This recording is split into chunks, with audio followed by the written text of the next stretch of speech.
Good evening once again, everyone. Well, we are back here, and as you know, we're about to conclude the program in about 2 more weeks after this. So, our last session will be the end of this month, September 29.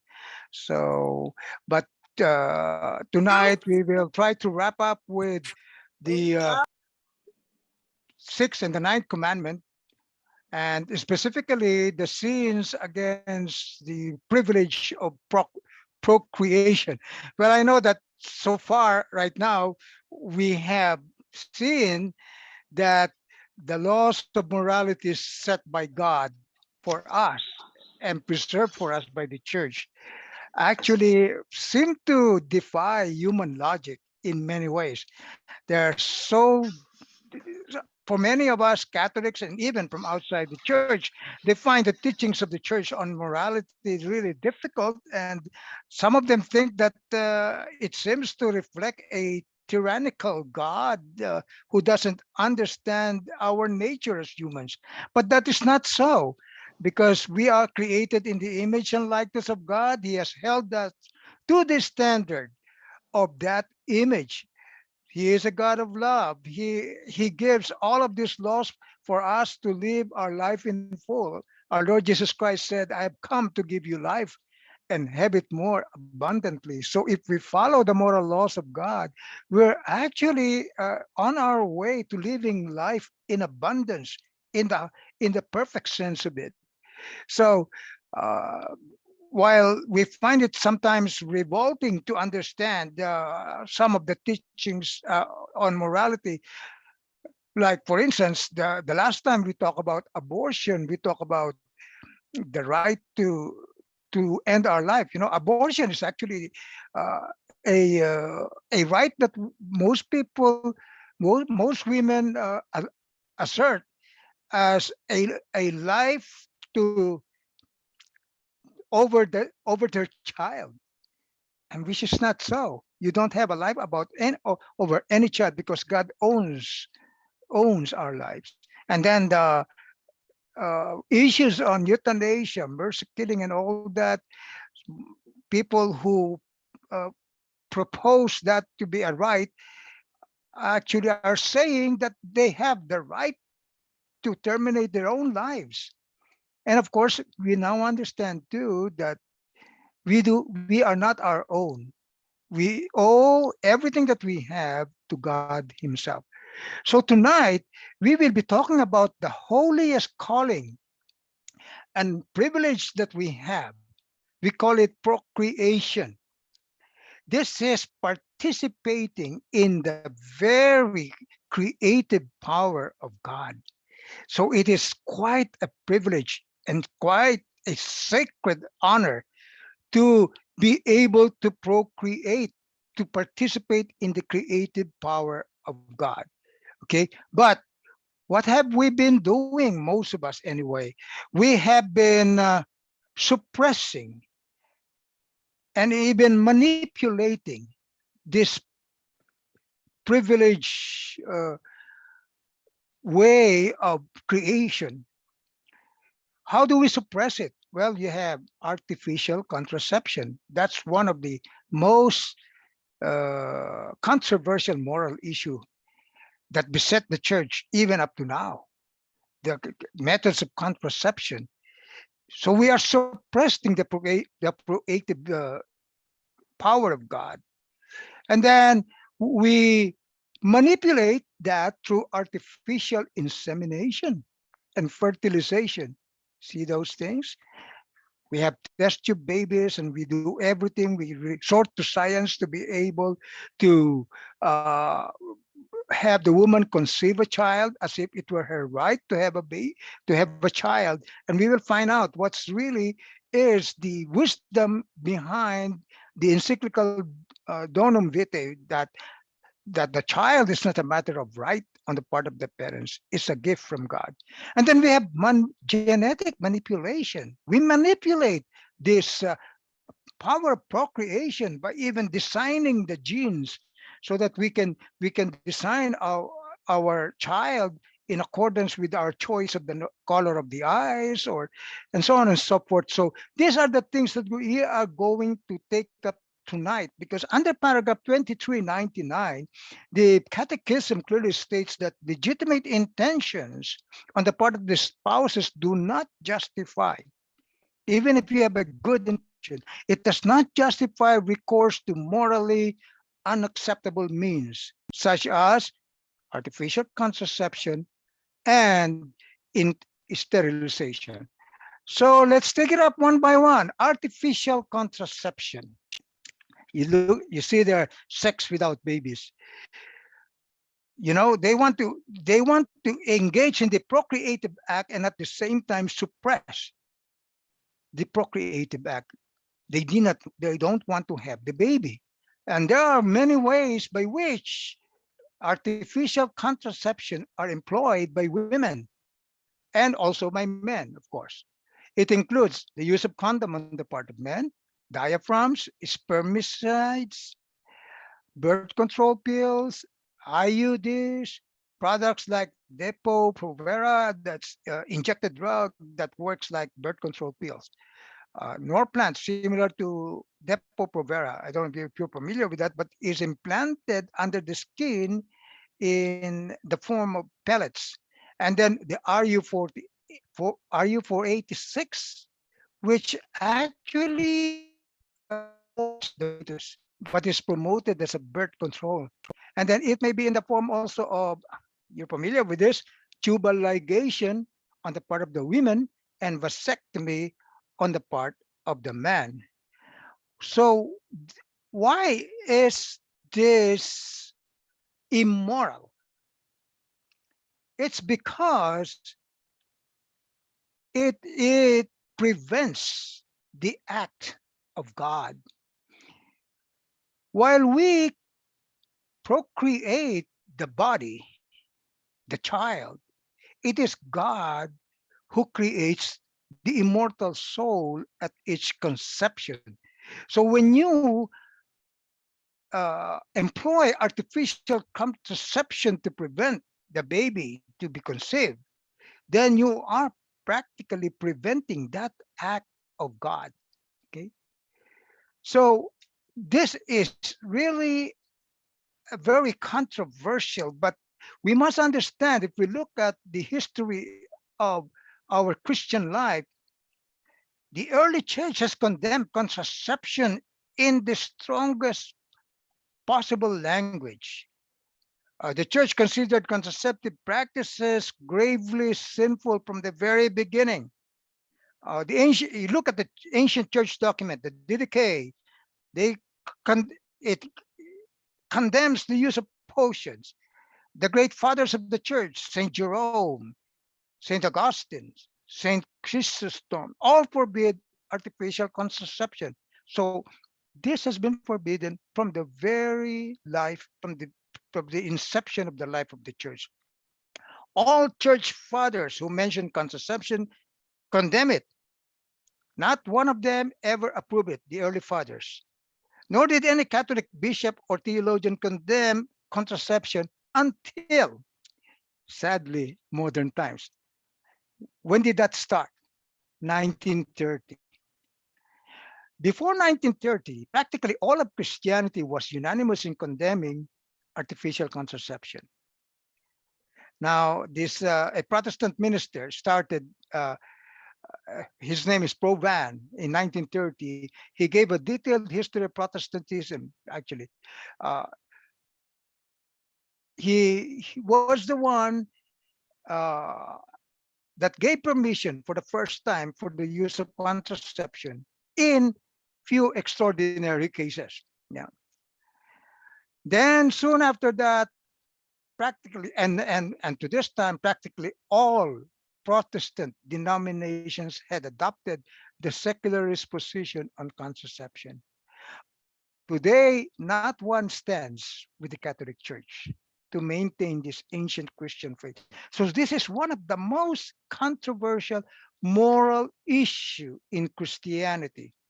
Almost all of Christianity, except the Catholic Church, is in favor of the use of artificial contraception.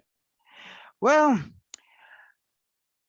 why are we against artificial contraception? Because when you engage in a marital act, as we learned the last time, a marital act is always ordered to the procreation of human life. Okay. So the church, which is on the side of life, teaches that it is necessary that each and every marriage act remain ordered per se to the procreation of human life. This particular doctrine, expounded on numerous occasions by the magisterium, the teaching office of the church, is based on the inseparable connection established by God, which man on his own initiative may not break, between the unitive significance and the procreative significance, which are both inherent to the marriage act. So we learn this over and over, that the essence of marital act is, number one, procreative, and number two, unitive. All right. So in contrast, under paragraph 2370, it reads, every action which, whether in anticipation of the contract, or in its accomplishment, or in the development of its natural consequences, proposes, whether as an end or as a means to render procreation impossible, is intrinsically evil. That's paragraph 2370 of the Catechism. Right? Now, many Catholics have stubbornly refused to accept the church teaching, even the clergy. As a matter of fact, I think when finally the uh, Pope Paul VI issued an encyclical Humanae Vitae, which essentially teaches that marriage and the marital act are by their nature designed for the begetting and rearing of the children, there was a chorus of dissent from a large percentage of the clergy. And you know what? I think practically all of the bishops of Canada really came up with a chorus of dissent against this encyclical. Right? So, but the church had to preserve the moral teachings of our Lord Jesus Christ. So now, many Catholics think that, the Humanae Vitae is just an encyclical. Therefore, since this has never been proclaimed by solemn ex cathedra definition, it should not be binding upon the followers of Catholicism. Well, I think we have to to review this. There are two ways by which we get the teachings of the church, by which the gift of infallibility is applied on the teachings of the church. Okay, number one is, of course, by ex cathedra pronouncement, solemn definition. That is, you call extraordinary teaching of the church, or extraordinary magisterium. But okay, virtually all the infallible doctrinal and moral teachings of the church came from not extraordinary magisterium, not by ex cathedra pronouncement, not by solemn pronouncement, but by the general teaching of the church. Okay, so virtually all the infallible doctrinal and moral teachings of the church come from the ordinary magisterium. That's by way of review. So don't think that the gift of infallibility can be employed only when it is true extraordinary teaching, but even by the use of ordinary magistration, such as the issuance of an encyclical like this. Because in this particular case, the Pope has really intended this to be binding upon all Catholics. Okay, so uh, regarding artificial contraception, in this document, the Church has issued that the teachings on the subject are definite and irreformable, no matter how persistent the objection against this teaching is. Even up to now, there are so many pastors and confessors out of sense of compassion, so they say. Practically, this has been observed as actually a false sense of compassion. They even like contradict humanae vitae, but by allowing couples when they are sought for advice to, yeah, go ahead with artificial contraception if you have some medical reasons or other medical reasons, right? But you know, the church is very, very clear about this. In fact, in one of the statement of the popes in Casti Conubii, section 4, and let me just quote it to you. If any this is like a warning to the pastors who and confessors who, out of what they feel is their sense of compassion, would allow artificial contraception. If any confessor or pastor of souls, which may God forbid, lead the faithful entrusted to him into these errors, or should at least confirm them by approval or guilty silence, let him be mindful of the fact that he must render a strict account to God, the supreme judge, for the betrayal of his sacred trust. And let him take to himself the words of Christ, they are blind and leaders of the blind. And if the blind lead the blind, both fall into the pit. That's the warning from the papacy. Okay. So that has always been the problem now. But of course, the church, there are reasons also to space the children. So you'll have to have some kind of uh, uh, spacing of the birth of children. But this can be done only through natural means, because even research says that, yeah, it's always good to have at least 2 years between pregnancies to have both the mother and the infant's health really not affected.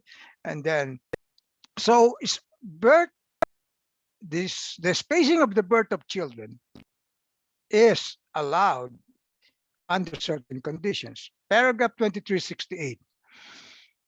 A particular aspect of this responsibility concerns the regulation of procreation. That's the word, regulation of procreation. All right.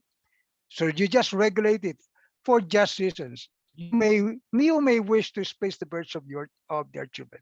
It is their duty to make certain that their desire is not, provided it's not motivated by selfishness, but is in conformity with the generosity appropriate to responsible parenthood. Okay.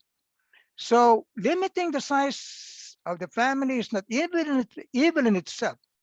It can be done for serious reasons, but you do it only by way of taking advantage of God's naturally designed infertile period. We will take this up tonight. What is this natural family planning? But there are two criteria that should be met. There should be a subjectively good intention, not motivated by selfishness, but in conformity with the generosity appropriate to responsible parenthood. Okay. Not everyone can or should have many children. However, and under paragraph 2373 of the Catechism, it clearly states that sacred scripture and the church traditions see in large families a sign of God's blessing and the parents' generosity. Okay. And you do it by objectively good means. What is this objective good means? Methods of birth regulation based on self-observation on the use of infertile periods. This is in conformity with the objective criteria of morality. It's okay. It's not immoral. These methods respect the bodies of spouses. You read that in under paragraph 2370 of the Catechism. Natural family planning. Let's talk more about family planning. We call it NFP, right? Legitimate birth control. All is natural. Okay. So under paragraph 2370, the Catechism provides that periodic continence, that is, the methods of birth regulation. Now, Take note of that word again, regulation. You're just regulating the birth based on self-observation and the use of infertile periods. Is in conformity with the objective criteria of morality. So this is natural because the the woman has what we call the fertile period and an infertile period. And you know what? The fertile period of a woman, more often than not, occurs only in a span of about a week or at most probably 9 days. Okay, so all the rest outside this fertile period of a woman, the couple can engage in the marital act. They only have to abstain from the marital act for about a week. If only they take up the classes being provided by the church, how natural family planning can be really very effective or, and reliable, almost 100% reliable. Okay, then they will know that actually it does not suppress their uh, marital union, because they only need to refrain from this marital act for about a week. That should not be very difficult to do, right? If only you understand. So it's just a matter of being able to determine when the woman is fertile. That's when you refrain from the marital act. Okay, and that, as I said, takes only about 7 days or at most 9 days. All right, that is about a week before he becomes the egg is ovulated. And once the egg is ovulated, it survives only for about 12 to 24 hours. So a total of about a week per month. Okay, so these methods respect the bodies of the spouses. It encourage uh, tendencies between them and favor the education of an authentic freedom. In contrast, every action which, whether in anticipation of the conjugal act or in its accomplishment, or in the development of its natural consequences, proposes whether as an end or as a means to render procreation impossible. Again, the church states it is intrinsically evil. Okay, so we will have a further discussion on this, because sometimes they ask, okay, uh, both natural family planning and artificial contraception are aiming at preventing having a child. So what's the difference? All right, that will be the subject of our discussion for this evening. Why would natural family planning be allowed, and artificial contraception is a no-no? Right? That will be our subject of discussion when we break out. Okay. So now the next issue, artificial insemination and fertilization. This is the manipulation of the procreative act. You want to have a baby, but you want to have a baby not as a consequence of having sex, babies without sex. Okay. All right. This attacks the unitive essence of the marital act. It distorts the procreative part of the marital act. Okay.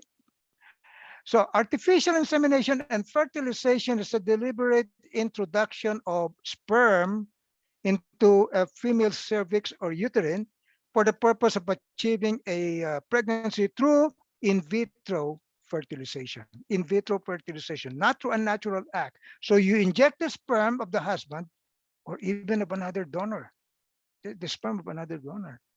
Sometimes contraception occurs in the laboratory.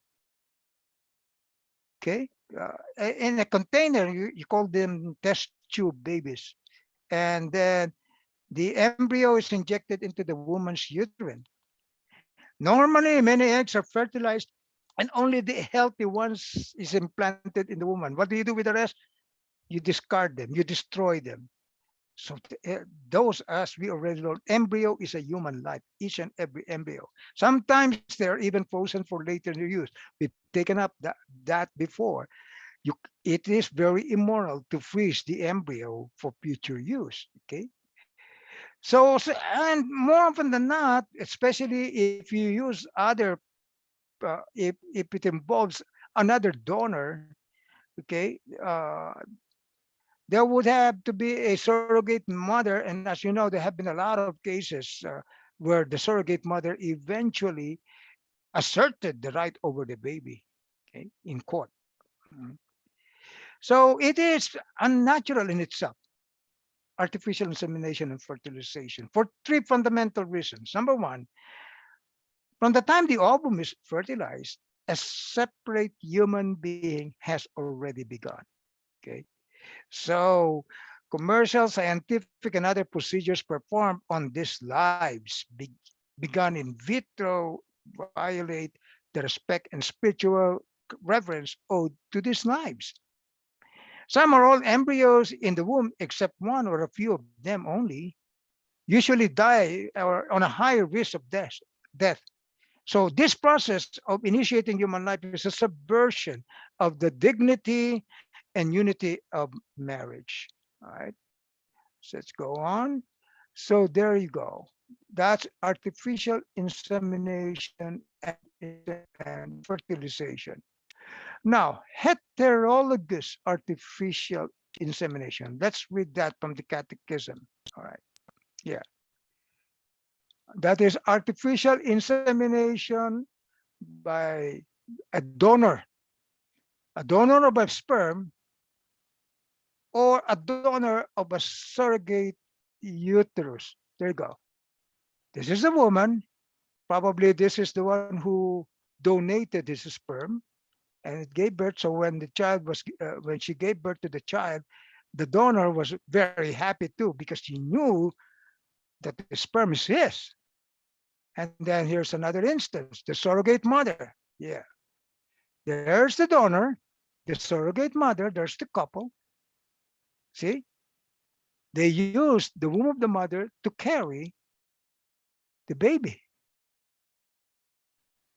Techniques that entail the dissociation. So this dissociate the husband and wife from the intrusion of a person other than the couple, donation of sperm or ovum or surrogate uterus, are gravely immoral.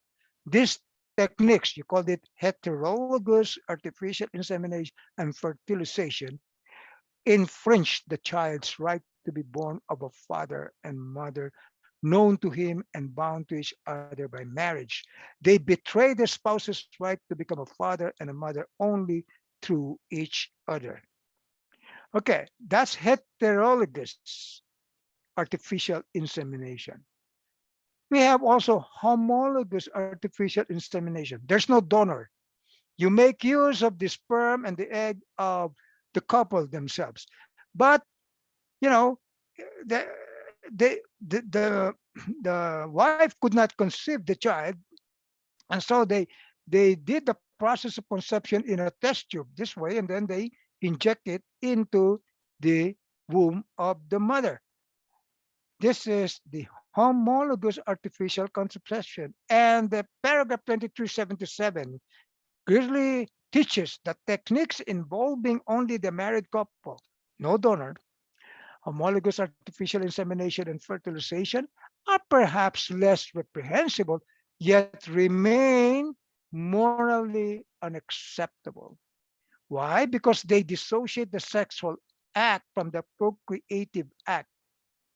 The act which brings the child into existence is no longer an act by which two persons give themselves to one another, but one that entrusts the life and identity of the embryo into the power of doctors and biologists, and establishes a domination of technology over the origin and destiny of the human person.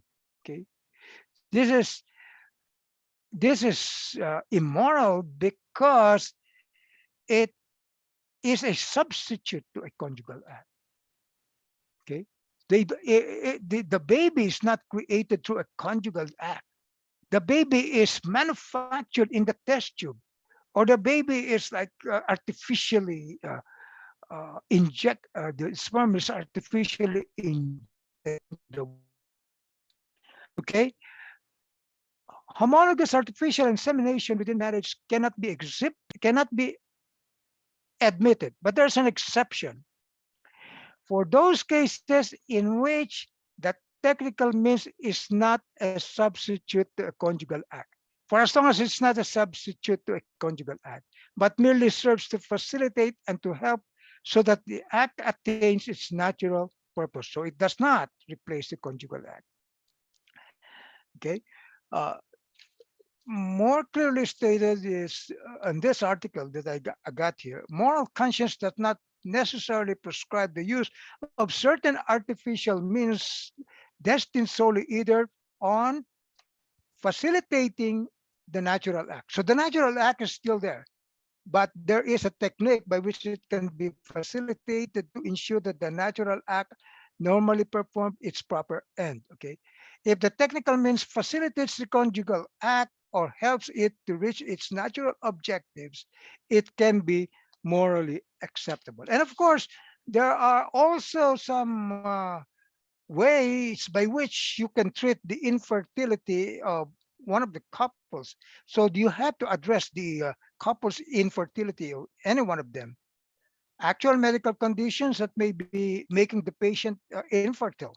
So the conditions may include recurrent ovarian cyst. So you cure that. Yes, an ovarian cyst or hormonal abnormalities. There's a way by which it can be regularized so that the hormonal abnormalities is addressed.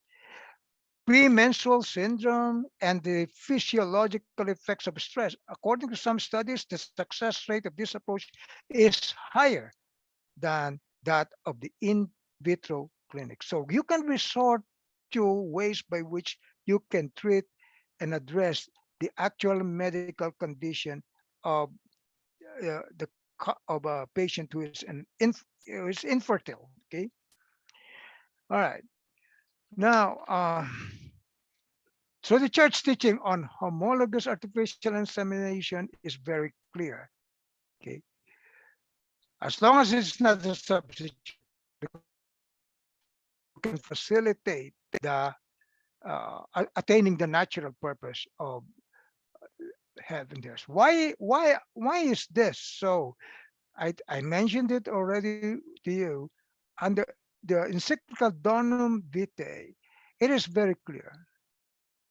Having a child is a gift, not a right.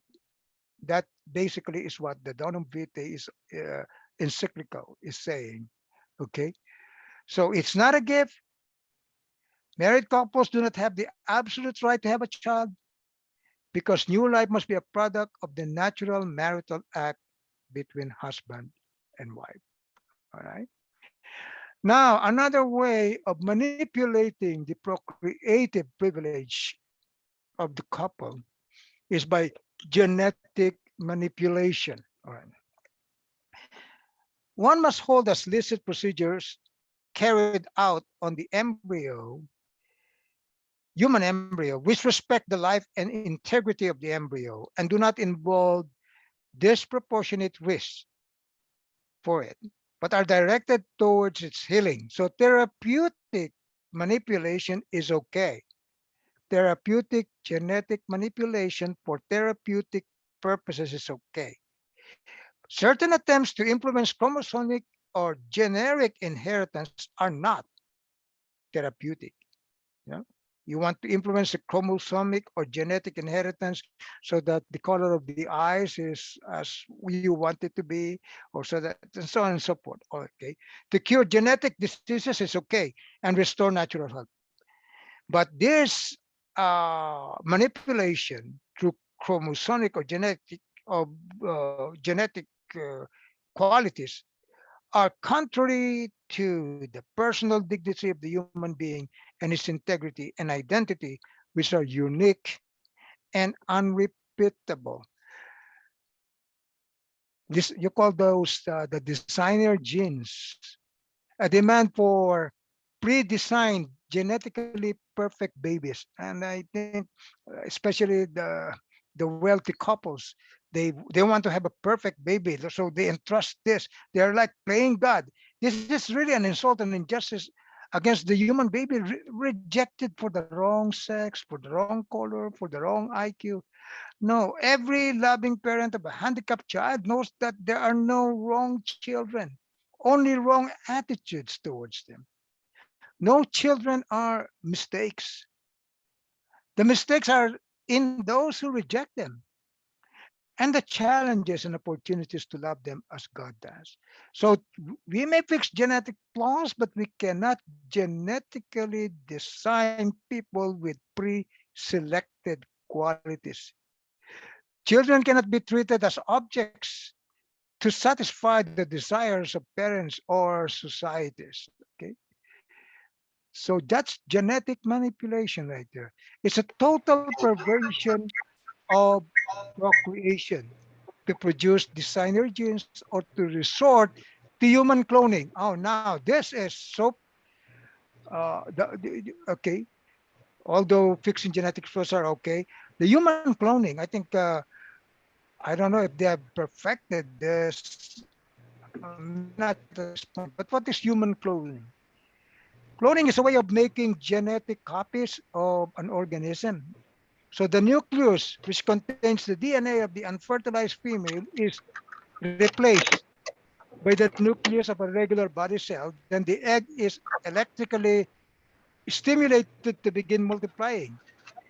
This new organism is genetically identical to the organism and donated the DNA. A human clone would have a genetic copy of the donor's body, but would be a different person with a distinct identity. They look exactly alike, like the twins. The soul, which is created directly by God, is the one that determines the personality. So while you can clone the body, the human body, you cannot clone the soul because they are spirits. They are created by God. That is why identical twins who have some genetic makeup, the same genetic makeup, can have totally different personalities. Okay. Human cloning is against the moral law. It is contrary to the dignity of human procreation and marital union. Cloning would create human life without any connection to human sexuality. It is a total perversion of procreation as ordained by God. So you see, we have taken this up now. There are so much sins against this wonderful privilege of participating in the creative power of God. Artificial contraception, artificial insemination, and genetic manipulation. I thank you. We end on this one. We can turn off the recording. Okay. This meeting is being recorded. Thank you. All right. A blessed, first and foremost, a blessed evening to each. The recording has stopped. No, no. This Okay. meeting is being recorded. There's a debate going on with legal. Yeah. So are we on? Okay. Yes, Father. A blessed evening to each and everyone, and a blessed morning for those in the Philippines. Um, the first premise I would like to start is that life is a gift, and if you agree with that, you agree with that premise, life is a gift, then we're okay. We're okay because if life is a gift, then there's a giver, and if there is a giver, we recognize the purpose of the giver. So we understand that in the heart and mind of God Himself. And where do we look for it? In the scriptures. And based upon scriptures and tradition, the church always makes it a point to bring about a certain standard of how we should apply that mind and heart of God, not just as a law, but also as a way of having to understand His wisdom. His wisdom is not something that can easily be pulled down by compromise or any there's always compassion. You have to understand that God's love has always compassion and mercy. But in the compassion and mercy, there is always the understanding that God's love is always in the ideal. And God's love wants us to have he wants us to have the fullness of life. And what is the fullness of life? Is that we follow God's will. And God gave us the reason why we have the topic procreation. Procreation means to say God gave us the two faculties. First, the faculty of the intellect to be a co-creator of God, co-creator that we can plant seeds that can make grow and produces life also. And that is the intellect. So we are given the intelligence, and the other one is the will. The will itself that makes us all the more the image and likeness of God because of these two faculties. And that I do believe these two faculties, if we want to be really in the image and likeness of God, to be perfect as my Heavenly Father is perfect, is to standardize it in the ideal, the highest bar of human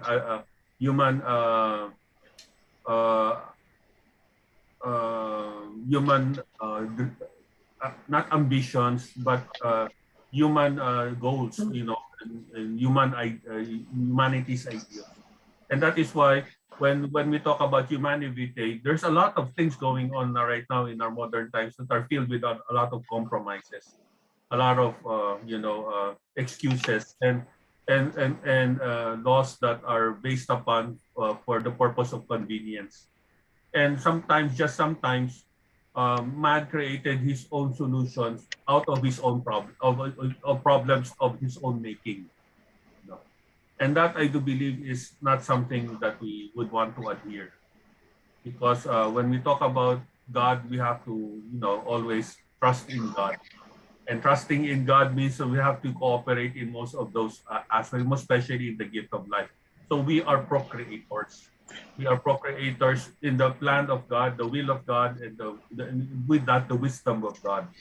So that is my statement, because the rest is always a case-to-case basis.